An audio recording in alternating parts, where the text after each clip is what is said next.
우리의 왕이십니다. 아멘. 네, 예수님은 우리의 진정한 왕이시지요. 우리는 예수님을 믿을 때 왕으로 믿고 왕이신 예수님을 따르는 우리의 왕이신 예수님의 백성인 줄로 믿습니다. 흔히 이제 예수님의 사역을 말할 때 삼중직으로 설명을 해요. 예수는 그리스도라고 그럴 때 그리스도란 말이 메시아, 기름 부음을 받은 자란 뜻인데, 구약에 세 가지 직분자에게 기름을 부었어요. 선지자, 제사장, 왕. 그러니까 예수님이 그리스도다 이 말은 그분은 우리의 선지자이시고 대제사장이시고 왕이시다, 이런 신앙 고백인 거거든요. 실제로 예수님은 이 세상에 오셔서 선지자로서 하나님의 말씀을 가르치셨고 선포하셨고, 또 대제사장으로서 십자가에 달려 죽으셨지요. 어린 양이 친히 되셔서 우리의 대속물로 죽으심으로 우리의 속죄를 이루셨어요. 또 예수님은 왕이시기 때문에 왕으로서 우리를 다스리시고 계시지요. 근데 여기서 예수님은 선지자시다, 예수님은 대제사장이시다, 이 부분에 있어서는요 거의 모든 그리스도인들의 의견이 통일이 돼요. 대부분 이의가 없어요. 거의가. 잘 보세요. 예수님은 말씀이신 하나님, 말씀이 육신이 되어서 이 땅에 오셨잖아요. 그러니까 말씀을 받아서 전하는 선지자 역할만 한 게 아니라 말씀이 육신이 되어서 오셨기 때문에 예수님 자체가 말씀이고, 그 말씀을 우리가 그러므로 들을 때 예수님의 말씀이 다 진리로 들리게 되고, 겸손히 경청하게 되고, 마음에 새기고, 그 말씀대로 살려고 부단히 노력하고, 이유 없죠. 또 예수님은 대제사장으로서 하나님 어린 양으로서 우리를 위해서 십자가에 죽으셨어요. 이른바 속죄 제물이 되셔서 우리를 구원해 주시기 위해서 죽으신 예수님의 대제사장적 사명은 우리가 늘 감동이 돼요. 십자가 앞에 설 때마다 감동이 되고 은혜가 되고, 오늘 찬양도 예수님의 고난을 찬양을 할 때 은혜가 되잖아요. 나 같은 죄인을 구원해 주신 그 사랑 앞에 늘 머리를 숙여요. 근데 이제 세 번째가 문제예요. 왕이신 예수님을 말할 때는 조금 의견이 갈려요. 지금도 한국교회가 그래요. 자 보세요. 말로는 예수님이 왕이시다고 그래. 우리를 다스리신 왕이라고 그래. 그런데 실제로는 예수님을 왕으로 섬기고 그분의 백성으로서 왕이신 예수님을 따르고 있는 것이 아니라 자기가 왕 노릇 하려고 그래. 자기가. 왕이신 예수님의 은혜로 구원을 받았고, 그러니까 우리는 이제 왕이신 예수님의 권속으로서 우리도 왕 노릇 해야 된다, 왕의 왕적 능력을 많이 주장하는 사람들이 있죠. 이런 이제 두 가지의 의견들이 이렇게 나뉘게 되면서 참 이게 마음이 여러 가지 어려운데요. 그래서 오늘은 특별히 사순절 마지막 5번째 주를 보내면서 우리의 왕이 누구냐, 진짜 내가 믿고 있는 왕이신 예수님이 누구신가, 혹시 내가 원하고 바라는 왕의 개념을 예수님에게 각색을 해놓고 예수님은 이런 왕이 돼야 됩니다 하고 예수님에게 내가 원하는 왕을 투영시켜 놓고 그 왕이신 예수님을 따르려고 그러지 않는가, 그런 생각을 고민하면서 설교를 들었으면 좋겠어요. 오늘 굉장히 중요한 설교거든요. 항상 중요하긴 한데 오늘 다시 한번 왕이신 예수 그리스도에 대해서 설교를 들을 때 겸손하게 들으시기를 바라요. 예수님은, 따라합시다. 예수님은 왕이십니다. 아멘. 여러분, 예수님께서 이제 이 세상에 오시는 목적을 이루기 위해서 마지막 주간을 예루살렘에 올라가셔가지고 지내시다가 십자가에 죽으시고 부활하시잖아요. 승천하시고. 그런데 그 사명을 감당하기 위해서 예루살렘에 입성하실 때 나귀 새끼를 타고 입성하셔요. 그런데 이것은 구약 성경에 있는 대로예요. 스가랴 9장 9절에 보면 시온에 따라 크게 기뻐할지어다, 예루살렘에 따라 즐거이 부를지어다. 보라, 내 왕이, 너의 왕이 내게 임하신다. 그러면서 그는 공의로우시고 구원을 베푸시고 겸손하여서 나귀를 타시고 나귀의 작은 것 곧 나귀 새끼를 타셨다. 그런 말씀이잖아요. 그런데 실제로 예수님이 그 전에도 예루살렘에 올라가신 적이 여러 번 있었지만 그때는 그냥 들어가셨어요. 그런데 마지막 한 주간을 앞두고는 나귀 새끼를 타고 들어가셨어요. 그런데 왕으로 들어가셨다는 거거든요. 왕으로. 왕이 네게 임하였느니라. 예수님께서 왕으로서 예루살렘에 들어가시는 것이 바로 그때예요. 그렇습니다. 예수님께서 예루살렘에 왕으로 들어가셨어요. 그런데 어린 나귀를 타시고 왕으로 입성을 하셔요. 여러분, 이제 여기에 이제 우리의 딜레마가 있는데, 왕이라 그러면 백마를 타고 정복하고 군림하고 명령하고 나를 따르라 이렇게 되는 거잖아요. 왕은 그러거든요. 왕이 왕정시대 아시잖아요. 요즘 뭐 대통령 말씀 한마디에 그냥 다 움직이잖아요. 하물며 왕정시대의 왕이라는 것은 법이 어디 있어요? 그냥 왕이 법이지. 그러니까 왕의 명령에 다 움직여야 되잖아요, 백성이. 그런데 당시 많은 유대인들이 예수님이 왕이시라고 하는 부분에 대해서 문제를 제기했어요. 어떻게 예수가 왕이냐? 특히 이제 유대 지도자들이 그랬는데 인정할 수가 없다는 거예요. 그래서 예수님이 왕이라고 그러니까 예수님을 왕으로 믿지도 않으면서 예수님을 죽이려고 하지 않아요. 결국 이제 예수님이 겟세마네 동산에서 체포가 되시고 대제사장 가야바 집으로 끌려가서 신문을 받고 이제 유대인 지도자들에게, 그것 보고 이제 사내들인 공회라고 그러는데, 유대인의 최고 법정에 가셔서 이제 신문을 당하시고 재판을 받으셔요. 그런데 이제 여러분, 재판이란 게 그러잖아요. 법원에서 재판을 할 때 검사가 막 이 사람이 이런 죄를 지었다 저런 죄를 했다 막 하면 말로만 그러면 안 되잖아요. 증거를 대야 돼. 증거가 없으면 죄가 성립이 안 되거든. 그러니까 예수님도 마찬가지야. 이제 고발한 사람들이, 예수님을 죽이려고 고발한 사람들이 증거를 제시해야 되잖아요. 그런데 그 증거가 별로 없으니까 거짓 증거를 대요. 그런데 그 거짓 증거 중에 하나가 뭐가 있냐라면, 한 사람이 딱 일어나더니 이 사람 예수의 말에 의하면 자기가 하나님의 성전을 헐고 사흘 동안에 지을 수 있다고 말을 했다. 이제 이렇게 고발을 하거든요. 그런데 사실은 예수님이 이 말씀을 하셨어요. 실제로 요한복음 2장 19절에 이하에 보면 예수께서 대답하여 이르시되, 이제 기적을 베풀라고 하죠. 기적을 요구하니까 예수님이 뭐라고 대답하시냐면, 너희가 이 성전을 헐라 내가 사흘 동안에 일으키리라.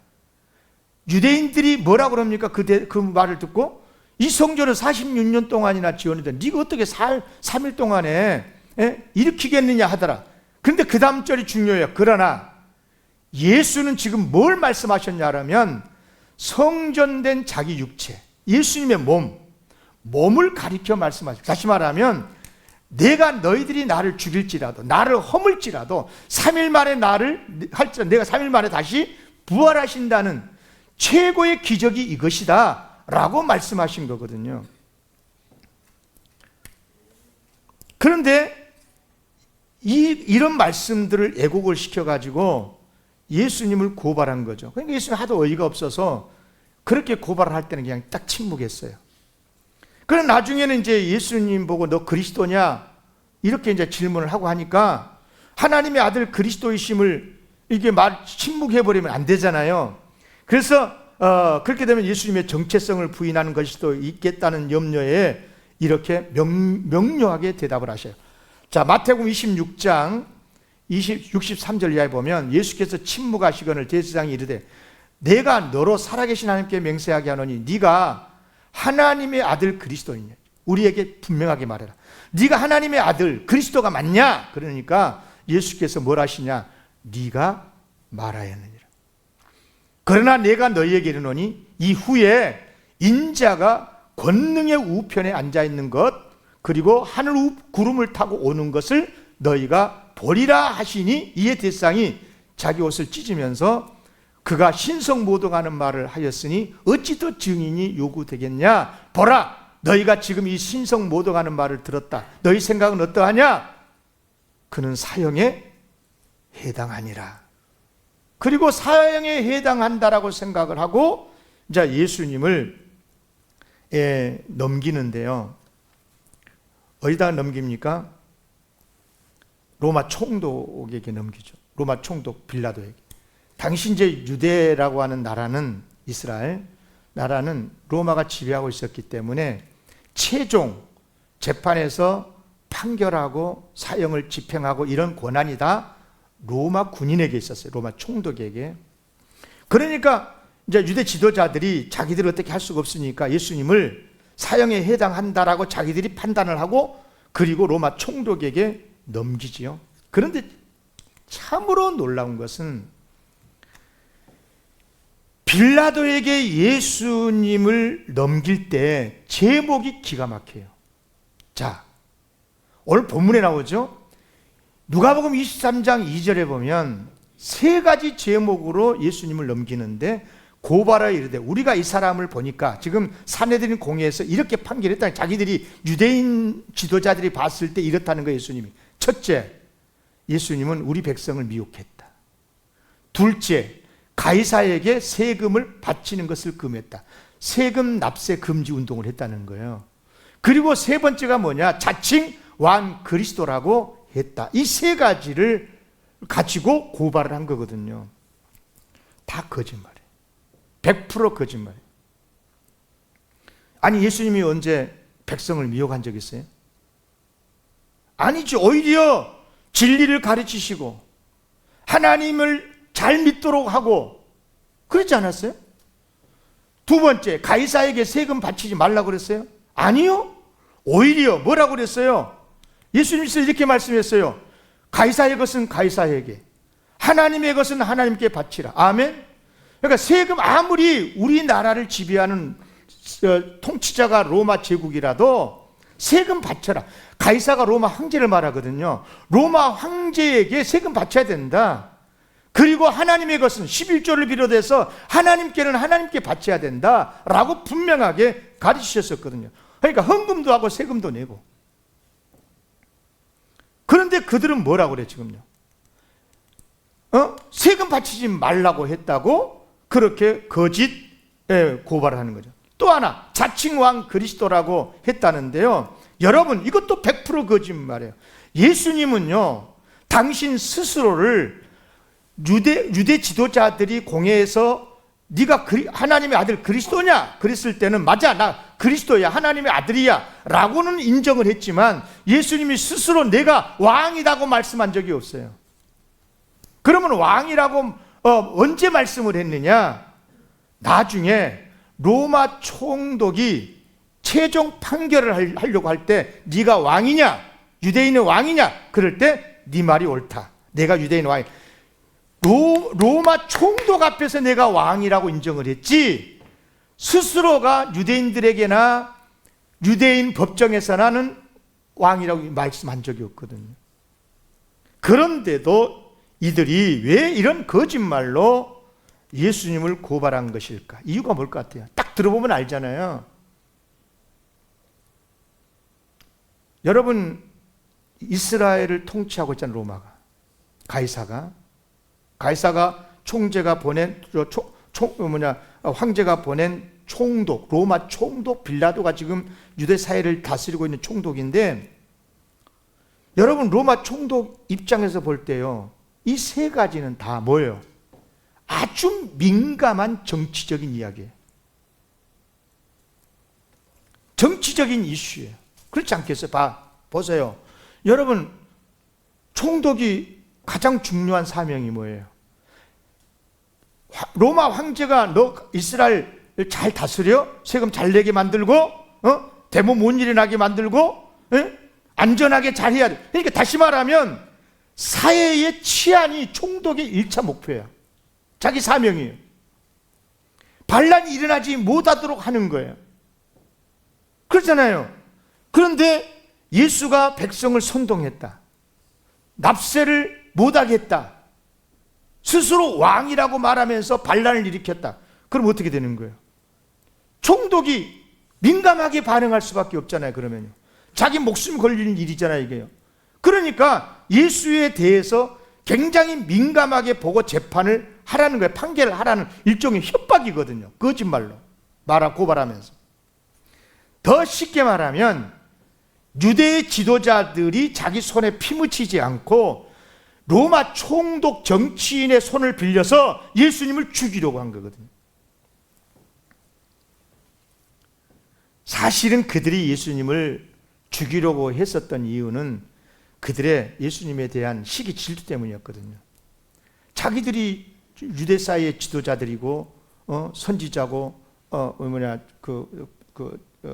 바리새인들이고 이렇게 랍비들이고 하는데 보니까 이스라엘 사람들이 막 예수님에게 미쳤어요. 막 수백 명, 수천 명이 막 예수님을 따라다니면서 우리의 임금이 되어달라고 그러고 예수님의 말씀을 경청을 하고 이렇게 하니까 이게 그들이 위기를 느낀 거죠.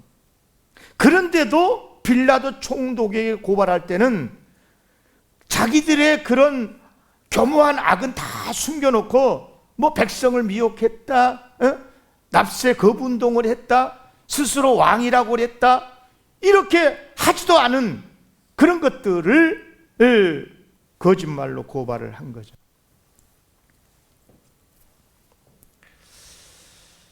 근데 그러면 빌라도 총독이 그런 유대인의 지도자들의 고발을 믿었을까요? 1도 안 믿었어요. 안 믿을 수밖에요. 전혀 믿지 않았어요. 왜? 광적 유대 지도자들이 종교적인 문제로 지금 화가 나가지고 예수님 시기 질투 나가지고 예수님한테 그래가지고 지금 저 죽이려고 그런 거구나. 자기들의 손에 피도 안 묻히고 나를 통해서 지금 죽이려고 저렇게 지금 수작을 부리는구나 하고 알고 있었어요. 그럼에도 불구하고 이 고발하는 가짜이긴 알지만 이 가짜 고발하는 내용이 다 귀에 거슬리는 거잖아요. 그잖아요. 총독 입장에서는. 그래서 빌라도가 예수님에게 마지막 사형을 선고하기 전에 한 가지만 딱 물어요. 빌라도가 예수께 물어 이르되 네가 유대인의 왕이냐? 이렇게 묻죠. 예수님의 대답 명료합니다. 다 같이 읽겠습니다. 시작. 대답하여 이르시되 네 말이 옳도다. 무슨 말이에요? 예수님이 왕이시다. 예수님은 왕이 되심을 부인하지 않았어요. 네 말이 옳다. 그러니까 이런 거죠. 유대인들의 지도자의 공회였던 산헤드린 공회에서는 네가 하나님의 아들 그리스도냐, 이게 이제 신성과 관련된 거라 신성 모독죄를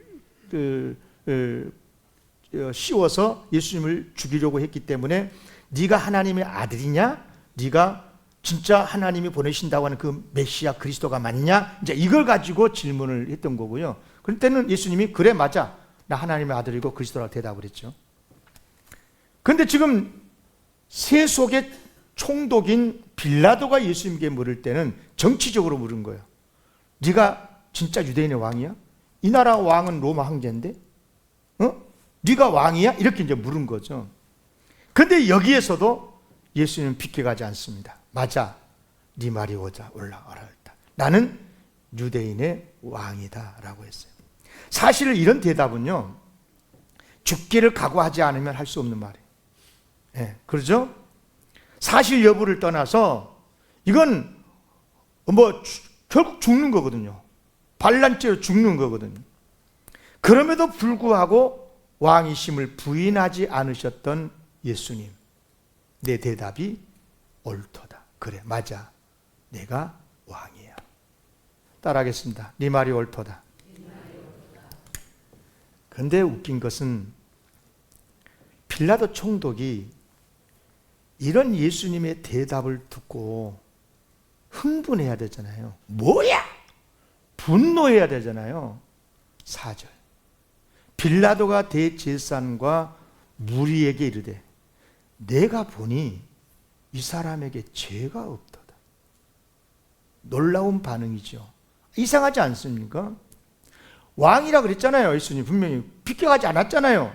네 말이 옳다 그랬잖아요. 그러면 뭐야? 그리고 당장 결박해. 사형이야. 그리고 이렇게 해야 되는데 아니 고발한 그 대제사장들과 무리들에게 뭐라 그러냐? 아니 내가 보니까 저 사람 지금 예수에게 죄가 없어 라고 이야기를 합니다. 도대체 어떻게 된 것입니까? 왜 빌라도가 이렇게 말한 것입니까? 그것은 유대인 지도자들의 속셈을 안 거죠. 저들이 예수를 고발한 것은 그들의 정치적이고 종교적인 술수, 욕심에 의해서 비롯되었다는 걸 아는 것입니다. 그러나 사실 왕이라고 그러면 최소한 군대가 있다거나, 그죠? 뭐 어떤 군자금이라도 있다거나, 뭐 총칼을 들었다거나, 어떤 진영을 짜고 어떻게 싸우려고 한다거나. 그런데 지금 그것이 아니요. 자기 앞에서 지금 재판받고 있는 예수의 그 모양새가 너무 초라하기 이를 데 없고, 아니 저런 사람이 어떻게 왕이냐 이런 거잖아요. 그러니까 무슨 말이냐면 빌라도가 무죄라고 말하는 이유는 예수님을 왕이라고 믿었기 때문이 아니라 저 사악한 유대인들이 총독인 자기 손을 빌려서 예수를 죽이려고 한 것이다 하는 것을 알았기 때문에. 그러나 결과는 뭐냐? 결국 결과는 예수님을 사형에 해당한다라고 빌라도가 최종 선포하고 맙니다. 자, 이제 그것은 이제 민원을 하고 여론을 해서 예수 죽여 광화문에서 그런 것처럼 죽여 그러니까 죽이는 거예요 결국. 그런데 잘 보세요. 유대 지도자들이나 총독 빌라도나 좀 이상한 게 예수님을 왕으로 믿지도 않잖아요. 예수님을 왕으로 믿지도 않아. 그런데도 왕이라고 했다고 그래가지고 사형을 선고하고 십자가에 죽게 해요. 또 십자가 위에 죄패를 써붙였어. 뭐라고 써붙였냐? 여기 38절에 보면 그 위에 이는 유대인의 왕이라 쓴 표가 있다. 유대인의 왕이다. 요한복음 19장 20절을 보면요, 히브리어로, 로마어로, 헬라말로 기록되었어요. 이 세 가지 언어는요, 당시 지중해 연안에 살고 있는 모든 사람들이 다 통용하고 있는 언어들이에요. 그러니까 이 세 가지 언어로 딱 써놓으면 무슨 말이에요? 세상 사방 팔방에 다 예수님은 유대인의 왕이라고 했기 때문에 십자가에 죽는 거다, 그렇게 인식시키려고 그런 거잖아요. 그렇습니다. 그들은 예수님이 스스로 왕이라고 주장을 했기 때문에 죽여야 된다고 고발도 하고, 죽여야 된다고 재판에서 선고도 하고, 그럼에도 불구하고 그들 중에는 단 한 사람도 예수님을 왕으로 믿지 않았어요. 그런데 죽였어요. 아니, 왕이라고 그러면 죽입니까? 미친놈이지. 왕이 아니면서 왕이라고 그랬다면. 그렇잖아요. 그런데 믿지도 않았으면서 진짜 왕이었으면, 그래서 다른 사람이 있었다면 죽여야지. 그런데 예수님을 왕으로 믿지도 않으면서도 왜 죽입니까? 예수님을? 여러분 어떻게 생각하세요? 저는 이제 우리들의 이야기를 좀 하려고 해요. 성경은 여기까지. 잘 들으세요. 여러분, 이제 여러분 신앙을 정직하게 체크하세요. 물어볼게요. 예수님은 왕이십니까? 어찌 아멘 정리, 이게 참 그냥. 예수님은 왕이십니까? 유대인들에게는 유대인의 왕이겠지만 예수님은 우리의 왕이십니다. 아멘. 예수님은 왕 정도가 아니죠. 만왕의 왕이시고 위대한 왕이셔요.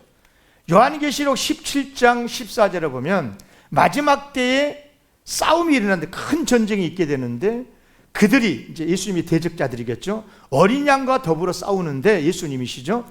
어린 양은 만주의 주시요 만왕의 왕이심으로 그들을 이기실 터이요, 또 그와 함께 있는 자들, 곧 부르심을 받고 선택받은 진실한 자들, 우리 그리스도인을 말한 거죠. 우리 그리스도인들도 이기리로다. 아멘. 그러니까 예수님은 만주의 주요 만왕의 왕이시기 때문에 어떤 대적하고 싸워도 이기고, 예수님을 왕으로 따르는 그리스도인들도, 부르심을 받고 선택을 받는 기독교인들도 반드시 나중에는 이긴다는 말씀이잖아요. 믿습니까? 예. 지금까지도 많은 그리스도인들이 예수님을 왕으로 믿었었고요. 지금도 믿고 있고요. 왕이신 예수님을 따르고 순종하고 그렇게 하고 있어요. 자, 그러면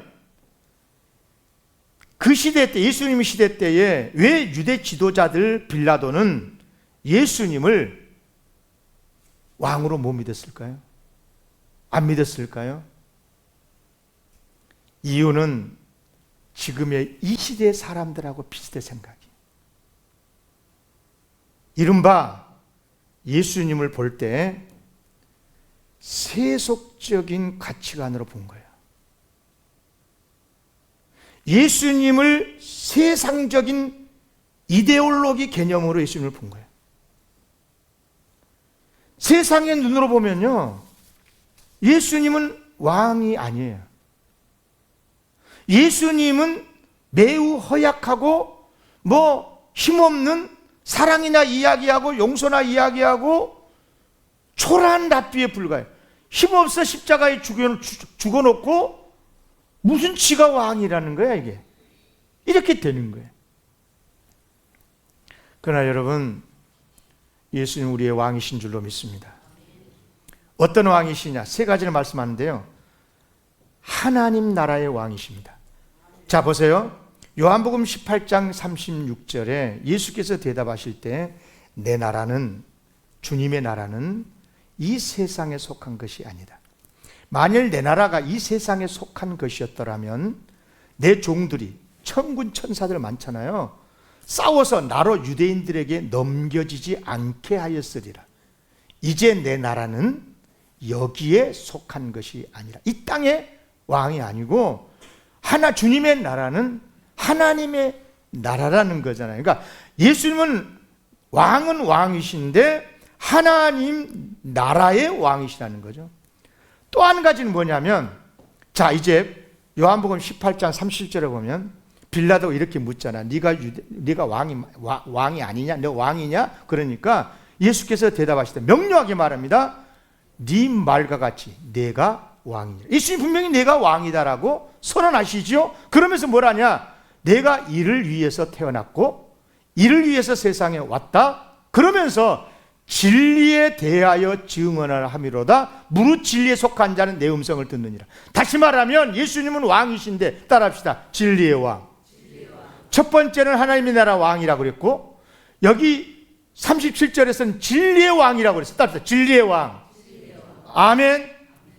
그런데 여기까지만 알면 안 돼요. 예수님은 하나님 나라 왕이면서 진리의 왕이신데 세 번째가 중요해요. 세 번째가 뭐냐? 예수님은 실제적으로 하늘의 왕만이 아니라 이 땅의 모두의 인류의 왕이 되셔요. 물론 그때 십자가에 죽으실 당시에, 그때는 예수님은 왕이신데 통치하시고 다스리심을 유보하셨어요. 예수님은 분명 이스라엘의 왕이시고 모든 나라, 모든 인류의 만물의 왕이신데도 예수님은 그때 그것을 유보하셨어요. 왜? 예수님이 왕이 되시는 방법이 달라요. 예수님이 왕으로서 다스리시는 모습이 달라요. 예수님은 십자가의 죽으심으로 우리를 구원하시기 때문에 그래요. 왕이라 그러면 백성을 지켜야 되잖아요. 왕이라면 백성을 안전하게 지켜줘야 되잖아요. 그래야 왕이 아닙니까? 그런데 이 땅의 모든 죄인들은 구원을 받으려면 어떻게 해야 되느냐?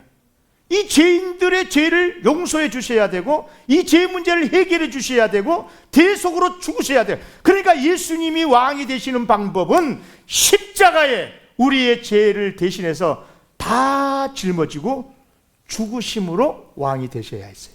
아멘. 그래서 예수님이 이런 말씀을 하셔요. 요한복음 19장 10절 이하에 보면, 빌라도가 네게 말하지 않느냐, 내가 너를 놓아줄 권한도 있고 십자가에 못 박을 권한도 있다. 너 알고 있지? 내가 어떻게 판결하느냐에 따라서 너 죽을 수도 있고 살 수도 있어. 그때 예수님 뭘 하신 줄 아세요? 위에서 주지 않으셨다. 너에게 그런 권한을 위에서 주지 않으셨더라면 나를 해야 할 권한이 너에게 없어. 다만 나를 넘겨준 그 사람의 죄는 더 크다. 정치적인 지도자인 너의 죄도 크지만 나를 죽이라고 너에게 넘겨준 유대 지도자들의 죄가 더 커. 그 말씀이거든요. 그러니까 더 크다, 이렇게 말씀을 하시죠. 그러면서 나를 죽이는 권한은 로마 황제가 너한테 준 게 아니고 하나님이 주신 거야. 로마 황제까지도 내 손에 있어. 이제 그런 말씀인 것입니다. 그러면 이제 이런 질문을 할 수가 있습니다. 우리가 가지고 있는 왕의 개념이 있습니다. 왕이라면 이렇게 해야 된다는 생각이 있습니다. 다스려야 되고, 통치해야 되고, 군림해야 되고, 권력을 가지고 행세를 하고, 명령하고. 그런데도 예수님은 왕이시라고 그러면서도 군림하지 않으셨어요. 왕이신데도 마치 왕이 아닌 것처럼 붙잡혔어요. 모든 군대를 거느리고 천군 천사를 동원해서라도 그들을 물리칠 수 있었는데도 그러지 않았어요. 도대체 예수님은 왜 그러셨을까? 왕이 아니셨나? 아닙니다. 몇 가지 이유가 있습니다. 아직 왕으로서 군림하시거나 다스릴 때가 아니었어요. 또 하나 매우 중요한 말입니다. 예수님께서 왕이 되시는 방법이 세상에서 왕이 되는 법과 완전히 달라요. 근원이 달라요. 세상에서의 왕이라는 것은 점점 높아지다가 점점 권력을 잡다가 마지막에 1인자가 돼요. 그러나 예수님께서 왕이 되시는 것은 원래 왕이셨어. 그런데 높은 왕의 자리를 내려놓고 낮아지고 가장 낮아져 십자가에 죽으심으로써 우리의 왕이 되셨어. 왕이 되시는 방법이 달라요. 또 이제 왕이 되셔서 다스리는 방법도 달라요. 세상에서는 정적을 제거하고 억압하고 죽이고 나서 지가 왕이 돼요. 그렇지만 예수님께서는 십자가에서 당신이 죽음으로써 왕이 되셔요. 그러니까 예수님께서 왕이 되시는 방법도 다르고 왕으로서 다스리는 방법도 다르고, 이제 여기에 지금 우리 한국교회 딜레마가 있습니다. 여기에 우리 기독교인들의 딜레마가 있어요. 두 가지 생각이 충돌한 겁니다. 하나는 뭐냐? 예수님이 왕 아니냐? 왕이시잖아요. 왕이시면 우리를 다스리는 거고, 그러니까 세상의 왕처럼 왕자에 앉으시고 군림도 하시고 명령도 하시고, 예수님을 따르는 백성인 우리들도 세상에 군림하고 능력을 발휘해야 되고 왕적 권세를 가지고. 한때 많은 기독교인들이 교회가 그런 생각을 했었습니다. 지금도 그렇게 생각하는 사람들이 있습니다. 그래서 십자군 전쟁 같은 역사도 있었습니다. 100년의 세월이 있었다고 그러잖아요. 이른바 힘을 동원해서 칼을 휘둘러서 불신의 나라를 정복하고 그들을 예수 믿는 나라 백성으로 만들어야 한다. 힘의 논리로. 그게 강한 교회를 주장하는 신학적 입장에 빠진 사람들이에요. 또 한 가지는 반대가 있습니다. 반대. 예수님이 왕이 되시는 것은 어떤 능력을 가져서 왕이 되신 게 아니고 십자가에 달려 죽으심으로 되셨다. 그렇게 믿는 거죠. 하늘 보좌를 버리시고 이 땅에 내려오셔서 낮아지셔서 결국 십자가에 달려 죽으셔서 왕이 되셨다. 그렇다면 그런 예수님을 내 왕으로 믿는 성도들도 예수님처럼 이 세상을 살아갈 때 어떻게 살아야 되냐? 고난을 당하더라도 참아내고 인내하고 겸손하게 왕으로서 군림하기보다 섬기며 존귀하게 사는 것이다 라고 주장을 한 거예요. 이 두 가지 생각이 충돌하는 거죠. 이제 여러분의 생각을 묻습니다. 여러분은 어떤 예수님이면 좋겠습니까? 교회가 어떤 교회의 모습이면 좋겠습니까? 더 조금 리얼하게 표현할게요. 질문할게요. 우리 대한민국이, 한국 교회가 왜 이렇게 시끄럽습니까? 이유가 무엇이라고 생각을 하십니까? 속고 있는 거예요. 우리가 예수님을 왕으로 믿고 따르고 있는데 세상의 방법으로 왕이 되시고 세상적인 방법으로 왕으로서 통치하신 예수님이기를 바라면서 믿고 있어요.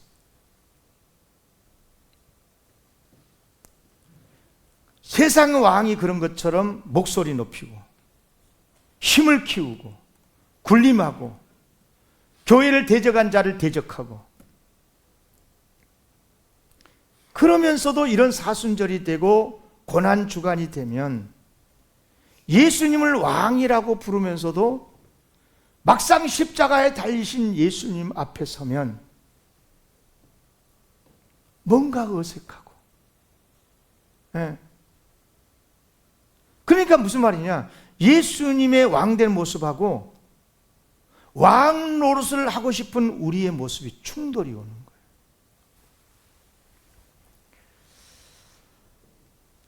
진심으로 우리 영광교회 성도님들을 축복합니다. 우리의 왕이신 예수님을 따르시기 바랍니다. 우리의 왕이신 예수님께서 사셨던 것처럼 살아가시기를 바랍니다. 예수님은 이 세상에 계실 때도 분명히 왕이셨고 지금도 왕이신 것이 맞습니다. 그럼에도 불구하고 예수님은 단 한 번도 힘을 과시하거나 힘을 가지고 군림하시거나 힘을 가지고 세상을 정복하시려거나 그러신 적이 없어요. 예수님은 진리로 가르치셨고 오히려 희생하시면서 섬기셨고 때리면 맞으셨고 그러시면서 이 세상을 평화의 나라로 만드시기를 원하신 예수님이셨다. 우리는 이 사실을 한시도 잊으면 안 된다는 것입니다. 십자가에 달리신 왕, 예수님은 왕이시되 십자가에 달리신 왕이셨음을, 그리고 부활하심으로 우리에게 영생을 주신 왕이셨음을 진심으로 믿고 따르는 우리 성도들 되시기를 주의 이름으로 기원합니다. 하나님